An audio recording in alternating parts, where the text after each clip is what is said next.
So welcome to Wytham Woods. So Wytham is a hill just to the west of Oxford. So if you look to the west from Oxford, you can see the Wytham Hill, not that far in the distance.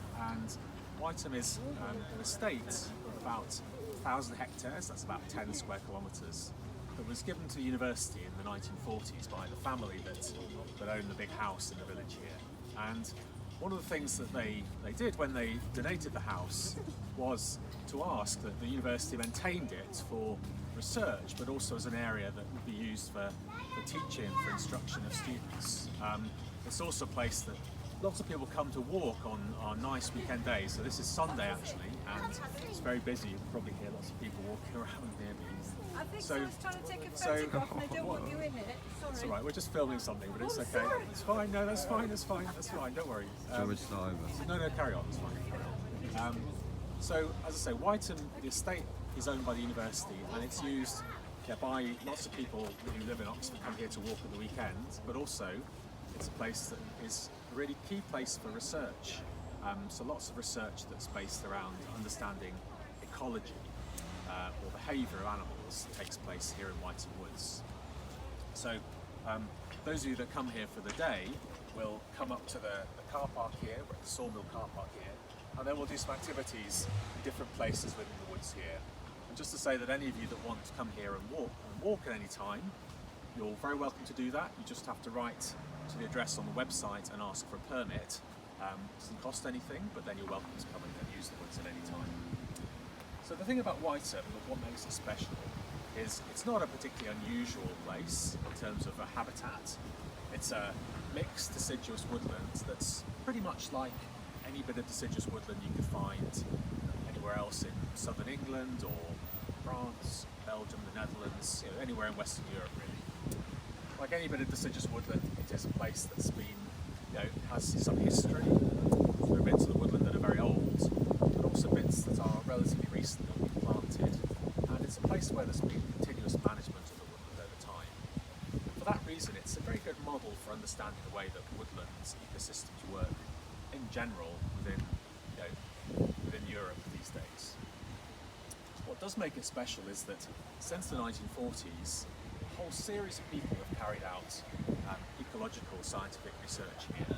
So people have studied populations of birds, populations of mammals, populations of insects, populations of reptiles. People have studied the biology of individual trees, but also the way that the whole forest works as an ecosystem, the way that, for example, nutrients cycle in the forest.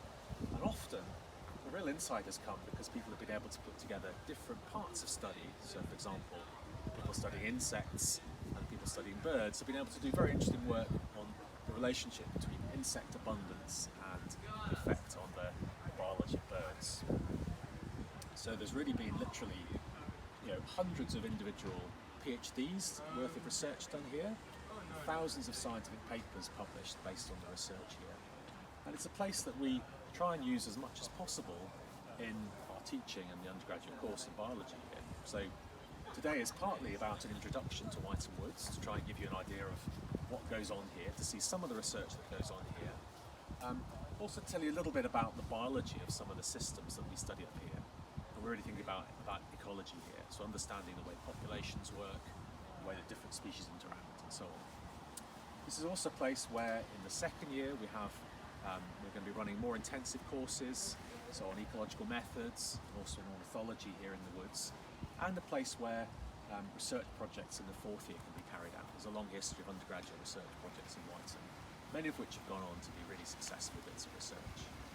So today is really about introducing this and introducing to you a little bit of what goes on here in the woods.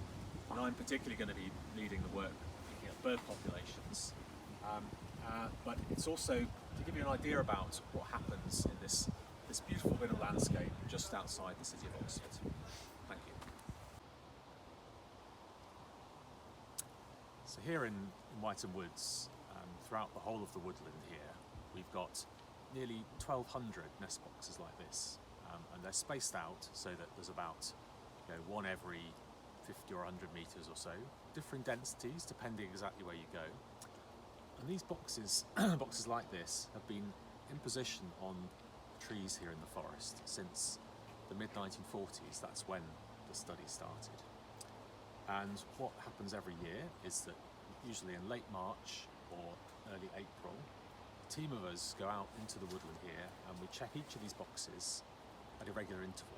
So we check them every 7 days and we find out which ones have got birds that are thinking about breeding in them. And it's very easy to come here. So this is box, this is 138 for this particular area here.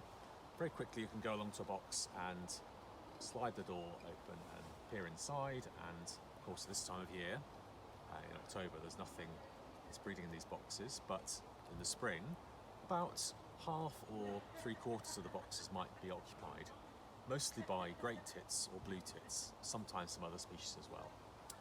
Sometimes in the autumn we get bats that roost in them as well, but generally not in this area of the woods here. And what that means is that we can collect data in a very standardised way. So we're collecting data, the same kind of data every week, and we do it the same year in, year out.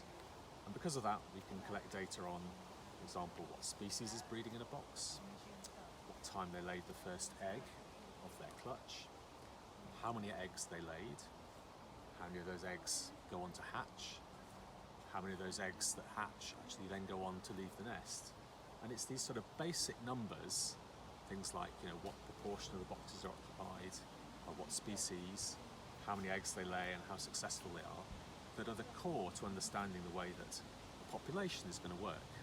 It's the number of new individuals that are being born each year.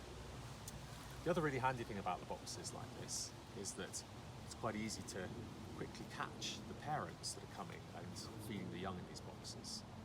Certainly for decades we've been catching the birds as they come in, and by reading the rings on the legs of the birds we can identify which individual it is. And that means we can track an individual from year to year, working out where it's bred, how many offspring it's had, and how likely it is to have survived. And until in recent years we've also started using little electronic tags. So when we catch a bird for the first time, or when we bring it as a nestling, we put a little electronic tag on the bird's leg, and now actually without even having to catch the bird we can work out which birds are breeding in which boxes by putting little electronic detectors inside the box there. So actually without even having to catch the bird we can collect lots of the data now.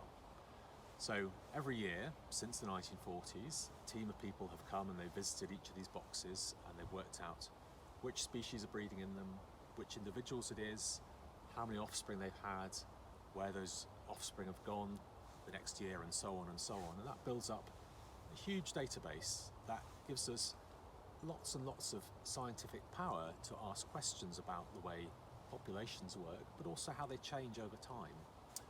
Because the data's been collected in such a standardised way, we've been able to ask questions about, for example, how the birds have responded to climate change. And this is one of the first populations where we were able to see the signal that as the springs were getting warmer, events were happening earlier and earlier each year, and that birds were responding to that in terms of, for example, when they bred each year. So this is an example of what's called a long-term population study, where we're studying individuals, known because they've got these identity marks on them. And we're able to say lots of things about what individuals do, how they vary, and how that contributes to the population as a